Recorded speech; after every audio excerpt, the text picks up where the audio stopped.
नमस्कार, मैं सरिता चौधरी राजस्थान सरकार व वेदांता की CSR इनिशिएटिव ई कक्षा में जिसका टेक्निकल पार्टनर मिशन ज्ञान है, आप सभी का स्वागत करती हूं। हम लोग पढ़ रहे हैं 12th क्लास की पॉलिटिकल साइंस, जिसमें सेक्शन ए राजनीति विज्ञान की मूल अवधारणाओं के अंतर्गत 4th यूनिट भारतीय राजनीति के उभरते हुए आयाम के अंतर्गत 4th चैप्टर आज स्टार्ट करने जा रहे हैं, नव सामाजिक आंदोलन। अब उभरती हुई राजनीति के अंतर्गत नव सामाजिक आंदोलनों का क्या योगदान है, ये सामाजिक आंदोलन किस रूप में हमारे समाज के अंतर्गत स्थापित होते हैं, किस प्रकार की इनकी क्रियाविधि होती है, किस प्रकार की इनकी गतिविधियां होती हैं और ये राज्य व्यवस्था को तथा राजनीति को किस प्रकार से प्रभावित करते हैं, इन्हीं सभी बातों के बारे में इस चैप्टर के अंतर्गत हम लोग डिस्कस करेंगे। आज की वीडियो के अंतर्गत हम लोग अध्ययन करने जा रहे हैं कि नव सामाजिक आंदोलन क्या होता है, यानी सामाजिक आंदोलन का अर्थ क्या है और इसका श्रेणीगत विभाजन किस प्रकार से किया गया है, उसके बारे में हम लोग चर्चा करेंगे। जैसा कि आप सभी जानते हैं कि समाज में जो भी गतिविधियां होती हैं वे समस्त गतिविधियां सामाजिक गतिविधियां कहलाती है, यानी जिनका संबंध समाज से होता है। अब जिन आंदोलनों का संबंध समाज से होता है तो वे सामाजिक आंदोलन कहलाते हैं, यानी समाज की किसी समस्या, किसी मुद्दे या किसी हित को लेकर जब समाज के व्यक्तियों के द्वारा संगठित सामूहिक प्रयास किया जाता है तो वह प्रयास या वह क्रियाविधि या वह गतिविधि सामाजिक आंदोलन कहलाती है।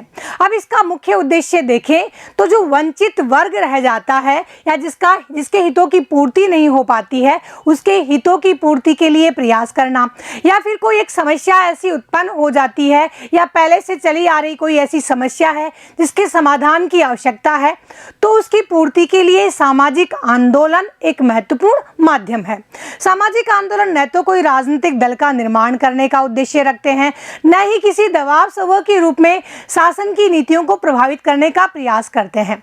इनका मुख्य उद्देश्य होता है समाज के वंचित वर्ग के हितों की रक्षा करना, उनकी समस्याओं का समाधान करना और उनकी समस्याओं का समाधान करने के लिए या हितों की रक्षा के लिए एक संयुक्त सामूहिक स्वर का कार्य करना, ताकि सरकार या कोई संस्था जिसने उनके हितों की अवहेलना की है या उस समस्या की उत्पत्ति की है, वह उनकी सामूहिक आवाज़ को सुन सके, सामूहिक स्वर को सुन सके और उस समस्या का समाधान कर सके। यही महत्वपूर्ण कार्य होता है सामाजिक आंदोलनों का।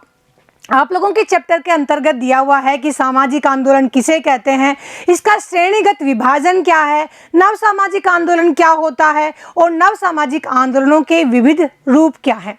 इन सब बातों के बारे में हम लोग बारी बारी से जानेंगे। जैसा कि मैंने बताया, इस वीडियो में हम लोग जानेंगे कि सामाजिक आंदोलन का अर्थ और इसका श्रेणीगत विभाजन।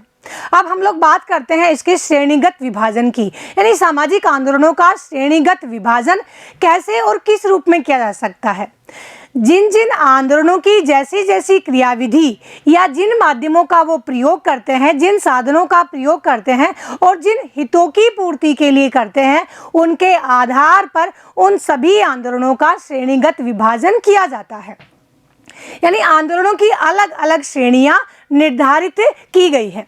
मुख्य रूप से सामाजिक आंदोलनों की 4 श्रेणियां निर्धारित की गई है, जिसके अंतर्गत पहला है क्रांतिकारी आंदोलन, दूसरा है सुधारवादी आंदोलन, तीसरा है उपचारी आंदोलन और चौथा है वैकल्पिक आंदोलन। इनके नाम से आप लोगों को स्पष्ट हो ही रहा होगा कि ये आंदोलन किस प्रकार की प्रकृति को रखते हैं और कैसी क्रियाविधि को अपनाते हैं, क्योंकि ये शब्द आप लोगों के लिए नहीं है। आप लोग पहले की कक्षाओं में इन्हें पढ़ चुके हैं और अगर नहीं पढ़ा है तो मेरे साथ इस वीडियो के अंतर्गत आप लास्ट तक बने रहिए और कॉपी और पेन उठाइए और मेरे साथ नोट्स बनाइए। एक और बात करना चाहूँगी आप लोगों से, जो चैप्टर है उस पर बड़े प्रश्न आप लोगों के मोस्टली नहीं बनते हैं और कुल मिलाकर अगर मोटी मोटी बात की जाए तो इस पर 2 प्रकार के बड़े प्रश्न बनते हैं कि सामाजिक आंदोलन किसे कहते हैं, उसका श्रेणीगत विभाजन बताइए, या नव सामाजिक आंदोलन किसे कहते हैं या उनके रूप बताइए। ऐसे प्रश्न बनते हैं, लेकिन इस पे छोटे प्रश्न आज तक बनते आए हैं, जैसे कि कोई 2 कृषक आंदोलनों का नाम बताइए, 2 श्रमिक संगठनों का नाम बताइए, 2 ऐसे मुद्दे बताइए जो नारीवादी आंदोलन से संबंधित हैं, या 2 ऐसी बातें बताइए जो पर्यावरण संरक्षण से संबंधित हैं। तो ऐसे सब छोटे छोटे प्रश्न इस चैप्टर पर आधारित होते हैं। तो आइए हम लोग बिना देरी स्टार्ट करते हैं। सामाजिक आंदोलन का अर्थ जानना, यानी सामाजिक आंदोलन किसे कहते हैं। देखो, वापस रिवाइज करते हुए समझते हैं कि जब सामाजिक संगठन द्वारा किसी सामाजिक समस्या पर समाधान प्राप्ति के लिए कोई सामाजिक गतिविधि की जाती है तो उस गतिविधि को सामाजिक आंदोलन कहा जाता है। यानी कहा जा सकता है कि वे संगठित सामूहिक मानवीय प्रयास जो नई या पुरानी व्यवस्था में परिवर्तन करना चाहते हैं। अब यह परिवर्तन कैसे भी हो सकता है, यह परिवर्तन पूरी तरीके से भी हो सकता है या यह परिवर्तन आंशिक भी हो सकता है। तो किसी भी व्यवस्था में परिवर्तन करने का जो प्रयास सामूहिक संगठित रूप से होता है वह सामाजिक आंदोलन कहलाता है।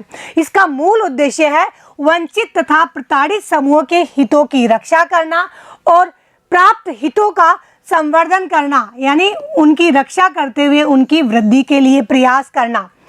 इन सामाजिक आंदोलनों का संबंध समाज के समस्त लोगों के हितों से होता है, यानी किसी व्यक्ति के व्यक्तिगत हित से इनका संबंध नहीं होता। किससे होता है? सामूहिक हित से होता है, एक समूह के हित से होता है और उसी के अनुसार इस सामाजिक आंदोलन के उद्देश्य की प्राप्ति के लिए प्रयास किए जाते हैं। जब प्रतिनिधियात्मक लोकतंत्र व्यवस्था के अंतर्गत इन आंदोलनों के प्रतिनिधि, यानी इन आंदोलनों की पैरवी करने वाले या इन आंदोलनों के जो मुद्दे हैं उनका समाधान नहीं हो पाता, उस स्थिति के अंतर्गत सामाजिक आंदोलनों का जन्म होता है, क्योंकि वे लोकतंत्रात्मक शासन व्यवस्था के माध्यम से अपने हितों की पूर्ति नहीं कर पाते हैं। लेकिन यह बात हमें समझ लेनी होगी कि जो सामाजिक आंदोलन है वे लोकतंत्रात्मक व्यवस्था या प्रतिनिधियात्मक शासन व्यवस्था के विरोधी नहीं होते, अपितु उसके पूरक होते हैं, उसके सहयोगी होते हैं। और जो कमियां इस शासन व्यवस्था में रह जाती है, इस शासन व्यवस्था के कल्याणकारी स्वरूप में रह जाती है और कहीं कोई ऐसा वर्ग जिसके हितों की उपेक्षा रह जाती है या हो जाती है, उसके हितों की पूर्ति का माध्यम बनते हैं सामाजिक आंदोलन। इस प्रकार से कहा जा सकता है कि सामाजिक आंदोलन सामाजिक व्यवस्था की जड़ता युक्त व्यवस्था या समयानुकूल जो परिवर्तनशीलता होती है उन परिवर्तनों के लिए वांछित अपेक्षित परिवर्तन प्राप्त करने का सामूहिक प्रयास होता है, जिससे एक न्यायपूर्ण समाज की स्थापना हो सके और समाज को एक नई दिशा और समाज की दशा में भी परिवर्तन हो सके। इस प्रकार से सामाजिक आंदोलन संगठित सामूहिक मानवीय प्रयास है जिनका उद्देश्य समाज के वंचित वर्गों के हितों की रक्षा करते हुए उन्हें न्याय दिलाने का होता है। ठीक है, तो अब हम लोग डिस्कस करते हैं सामाजिक आंदोलनों का श्रेणीगत विभाजन, यानी किन किन श्रेणियों में उनका विभाजन किया गया है। जैसा हम लोगों ने डिस्कस किया कि इनके द्वारा अपनाई जाने वाली गतिविधियों या इनके द्वारा अपनाए जाने वाले साधनों या माध्यमों तथा क्रियाविधियों के आधार पर इनका मुख्यतः 4 श्रेणियों में विभाजन किया गया है। ये आप लोगों के लिए तैयार किया गया है मैटर, आप इसे वीडियो पॉज करके नोट डाउन कर लें। ठीक है, तो हम लोग पहले शीर्षक डाल देंगे कि सामाजिक आंदोलनों का श्रेणीगत विभाजन या उनका श्रेणी विभाजन। इन्हें 4 रूपों में विभाजित किया गया है: क्रांतिकारी, सुधारवादी, उपचारी और वैकल्पिक आंदोलन। ठीक है, अब क्रांतिकारी, जैसा कि इनके नाम से ही स्पष्ट है, ये क्रांति में विश्वास रखने वाले आंदोलन होते हैं। क्रांति यानी आमूल परिवर्तन, संपूर्ण व्यवस्था में पूरी तरीके से परिवर्तन की ये बात करते हैं। इनका मानना है कि प्रचलित संस्थाओं या व्यवस्थाओं में आमूल परिवर्तन हो जाना चाहिए। प्रचलित व्यवस्थाओं के प्रति ये पूरी तरह से असंतुष्ट होते हैं और अनेक बार अपने हितों की पूर्ति के लिए, अपने उद्देश्यों की पूर्ति के लिए ये हिंसात्मक साधनों का सहारा भी ले लेते हैं। ये सरकार को उखाड़ फेंकने का प्रयास भी करते हैं। सरकार की जो स्थापित संस्थाएं हैं उन्हें निर्मूल करने का या उन्हें हटाने का प्रयास भी इन आंदोलनों के द्वारा किया जाता है। इसका उदाहरण हम लोग ले सकते हैं वादी और वामपंथी आंदोलन इसके उदाहरण के अंतर्गत आते हैं। ठीक है, तो क्रांतिकारी आंदोलन के अंतर्गत हम लोगों ने जाना कि वे आंदोलन जो प्रचलित संस्थाओं में आमूल परिवर्तन चाहते हैं, आमूल यानी पूरी तरीके से परिवर्तन करना चाहते हैं और हिंसात्मक साधनों का सहारा लेते हुए अपने उद्देश्यों की पूर्ति करना चाहते हैं। ठीक है, नेक्स्ट हम लोग पढ़ते हैं सुधारवादी आंदोलन। जैसा कि नाम से स्पष्ट हो रहा है, ये सुधार प्रक्रिया में विश्वास करते हैं, क्रमिक परिवर्तन में विश्वास करते हैं। और सहारा कैसे लेते हैं, यानी किन माध्यमों का सहारा लेते हैं? ये संवैधानिक या संसदीय जो माध्यम है, कानून प्रक्रिया है, उसके माध्यम से क्रमिक या धीरे धीरे परिवर्तन के पक्षधर होते हैं। और जो अधिकांश गैर सरकारी आंदोलन हैं वह इसी श्रेणी के अंतर्गत आते हैं, जैसे कि वनवासी कल्याण परिषद, जैसे कि बालिका शिक्षा से प्रोत्साहन देने वाले संबंधी आंदोलन है, बेटी बचाओ या स्वच्छता संबंधी जो आंदोलन है वे इसी श्रेणी के अंतर्गत आते हैं। इनका मूल उद्देश्य होता है समाज के संस्थागत स्वरूप में परिवर्तन करना, यानी सुधार करना। लेकिन सुधार की प्रक्रिया कैसे होनी चाहिए? क्रमिक रूप से होनी चाहिए, शैने नियमों और कानूनों के द्वारा होने चाहिए। इनका विश्वास संवैधानिक और संसदीय पद्धति के अंतर्गत होता है। ठीक है, नेक्स्ट हम लोग पढ़ते हैं उपचारी आंदोलन। उपचारी आंदोलनों का संबंध होता है किसी एक व्यक्ति विशेष की वह समस्या जो संपूर्ण समाज को प्रभावित करती है, या कोई एक ऐसा मुद्दा जो संपूर्ण समाज के हितों की पैरवी करता है, तब ऐसी समस्या को केंद्रित करके इस प्रकार के आंदोलनों का आगाज किया जाता है, प्रारंभ किया जाता है। और जैसे ही उस समस्या का समाधान हो जाता है, ये आंदोलन स्वतः ही समाप्त हो जाते हैं। इन आंदोलनों के अंतर्गत ले सकते हैं आंध्र प्रदेश का ताड़ी विरोधी आंदोलन। ताड़ी यानी शराब विरोधी आंदोलन है, वह इसी श्रेणी के अंतर्गत आता है। नेक्स्ट हम लोग देखते हैं वैकल्पिक आंदोलन। वैकल्पिक आंदोलन यानी इनका मानना है कि समाज में जो व्यवस्था है या समाज का जो संस्थागत ढांचा है या जो सांस्कृतिक स्वरूप है उसे पूरी तरह से परिवर्तित करके या आंशिक रूप से परिवर्तित करके जो वैकल्पिक व्यवस्था इस आंदोलन के द्वारा सुझाई गई है उसकी स्थापना कर दी जाए, यानी सामाजिक सांस्कृतिक परिवर्तन किया जाए और इस नवीन विकल्प की स्थापना की जाए ताकि इस आंदोलन के उद्देश्यों की पूर्ति हो सके। इस आंदोलन की श्रेणी के अंतर्गत हम लोग उत्तम उदाहरण ले सकते हैं नारीवादी आंदोलनों का। इस प्रकार से सामाजिक आंदोलनों का श्रेणी विभाजन यदि आप लोगों से पूछा जाता है तो आप इसे 4 रूपों में बता सकेंगे: क्रांतिकारी, सुधारवादी, उपचारी और वैकल्पिक आंदोलन। इस प्रकार से इनके साधन और माध्यम बताएंगे और फिर तत्पश्चात इनके उदाहरण आप लोग बताएंगे। बच्चों मोस्टली इस चैप्टर में से उदाहरण ही पूछे जाते हैं, तो आप इन्हें जरूर से नोट कर लें। ठीक है, अब इन सभी आंदोलनों के बारे में हम बारी बारी से अध्ययन करते हैं। सबसे पहले अध्ययन करते हैं क्रांतिकारी आंदोलन के बारे में।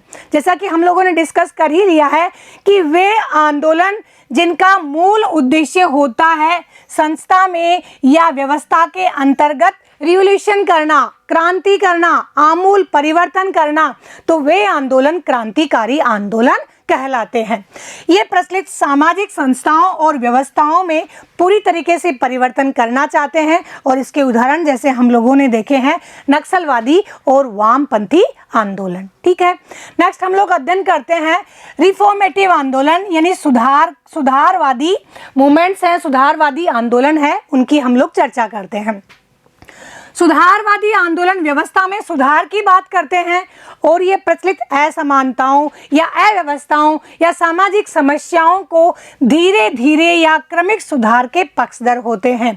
इनका जो मान्यता होती है वह संसदीय साधनों में या संवैधानिक माध्यमों के अंतर्गत होती है, जिनमें नीतियों और नियमों के माध्यम से ये धीरे धीरे सुधार करने के पक्षधर होते हैं। अधिकांश गैर सरकारी संगठन इसी श्रेणी के अंतर्गत आते हैं, जिसका एग्जाम्पल है वनवासी कल्याण परिषद और बेटी बचाओ आंदोलन, ये इसी श्रेणी के अंतर्गत आते हैं। ठीक है, नेक्स्ट हम लोग पढ़ते हैं करेक्टिव मूवमेंट्स यानी उपचारी आंदोलन। उपचारी आंदोलन वे आंदोलन होते हैं जो किसी एक व्यक्ति विशेष या एक विशेष समस्या पर केंद्रित होते हैं और उस समस्या की उत्पत्ति के साथ ही इनका प्रारंभ होता है और उसके समाधान के साथ ही ये समाप्त हो जाते हैं। ये उस समस्या से मुक्ति दिलाने के लिए प्रयासरत होते हैं, जैसे कि ताड़ी विरोधी आंदोलन। यह आंध्र प्रदेश के नेल्लोर जिले के एक गांव से संबंधित घटना है, जहां शराबबंदी के लिए महिलाओं के द्वारा वृहद स्तर पर आंदोलन किया गया और अंततोगत्वा इनकी बात सरकार को माननी पड़ी। इस प्रकार से ये नारी शक्ति को प्रस्तुत करने वाला आंदोलन भी है। ताड़ी विरोधी आंदोलन को नारीवादी आंदोलनों के अंतर्गत भी गिना जाता है और इसे उपचारी आंदोलनों के अंतर्गत भी स्वीकार्य किया जाता है। ठीक है, नेक्स्ट हम लोग पढ़ते हैं वैकल्पिक यानी अल्टरनेटिव मूवमेंट्स। वैकल्पिक आंदोलन संपूर्ण सामाजिक सांस्कृतिक व्यवस्था में बदलाव की बात करते हैं और एक अलग विकल्प या नया विकल्प स्थापित करने की बात करते हैं, जिससे सामाजिक मूल्यों में पूरी तरीके से बदलाव हो सके। इसका उत्तम उदाहरण है नारीवादी आंदोलन। नारीवादी आंदोलनों के अंतर्गत नारी हितों की यानी महिलाओं के हितों की पैरवी की जाती है और महिलाओं को घर परिवार के अंतर्गत सुरक्षित स्थान प्राप्त हो सके, सामाजिक व्यवस्था में सुरक्षित स्थान के साथ उन्हें अधिकार प्राप्त हो सके और उसके साथ ही जहां पेशा करती हैं यानी जहां पर वह कार्यस्थली है, जहां उनका वर्क प्लेस है, वहां भी उनको सम्मान प्राप्त हो पुरुषों के समान। इनके हितों के लिए नारीवादी आंदोलन प्रमुख रूप से कार्य करते हैं। इस प्रकार से यह है वैकल्पिक आंदोलन। तो इस तरह से हम लोगों ने जाना कि सामाजिक आंदोलन होते हैं वे संगठित सामूहिक प्रयास होते हैं जिनके माध्यम से जड़ता युक्त समाज में या बदलती हुई परिस्थितियों के अनुसार यानी आवश्यकताओं के अनुसार जो नई समस्याएं उत्पन्न हो जाती है उनके समाधान के लिए सामूहिक प्रयास किया जाए, ताकि लोकतंत्र के हितों की रक्षा भी हो सके और जो कल्याणकारी स्वरूप समाज का है वह भी यथोचित बना रहे। इस प्रकार से कहा जा सकता है कि सामाजिक आंदोलन एक नई या पुरानी व्यवस्था में परिवर्तनों की सचेतन सामूहिक संगठित मानवीय प्रयास होते हैं, जिनके माध्यम से सामाजिक व्यवस्था में जड़ता या समयानुकूल मानवीय या वांछित परिवर्तनों की प्राप्ति के लिए सामूहिक प्रयास किए जाते हैं। और इसका उद्देश्य क्या होता है? एक न्यायपूर्ण सामाजिक व्यवस्था की स्थापना करना। ठीक है, इस तरह से बच्चों हम लोगों ने सामाजिक आंदोलन का अर्थ और सामाजिक आंदोलन के श्रेणीगत विभाजन के बारे में जाना। इसी को स्पष्ट करते हुए समाज विज्ञानी अभय कुमार दुबे ने कहा है कि इससे पहले जो वामपंथी आंदोलन हुआ करते थे उन्हें राजनीतिक कार्यवाही का मतलब एक वर्ग विशेष की होने वाली कार्यवाही माना जाता था, परंतु शैने पश्चिम में रेडिकल नारीवादी आंदोलन, पर्यावरण संरक्षण आंदोलन, अफ्रो अमेरिकन समूह के आंदोलन, नागरिक अधिकारों के आंदोलन और आणविक निःशस्त्रीकरण आदि संबंधी मुद्दों पर जब आंदोलन संगठित होने लगे तब इसकी वर्ग केंद्रिकता को चुनौती दी गई। इस प्रकार से कहा जा सकता है कि जो नव सामाजिक आंदोलन होते हैं वे विचारधारात्मक विविधता पर आधारित होते हैं, उनके अलग अलग हित होते हैं, अलग अलग मुद्दों पर केंद्रित होते हैं और वे दलगत राजनीति से तटस्थ रहकर अपने हितों की पूर्ति करना चाहते हैं। अपने उद्देश्यों की पूर्ति के लिए वे सामूहिक रूप से प्रयासरत रहते हैं। इस प्रकार से हम लोगों ने जाना कि वे संगठित सामूहिक प्रयास जिनका उद्देश्य सामूहिक हित की पूर्ति करना होता है सामाजिक आंदोलन कहलाते हैं। नेक्स्ट वीडियो में हम लोग डिस्कस करेंगे नव सामाजिक आंदोलन किसे कहते हैं और इसके प्रकार यानी रूप कौन कौन से हैं। तब तक के लिए विदा दीजिए। जय हिंद, जय भारत।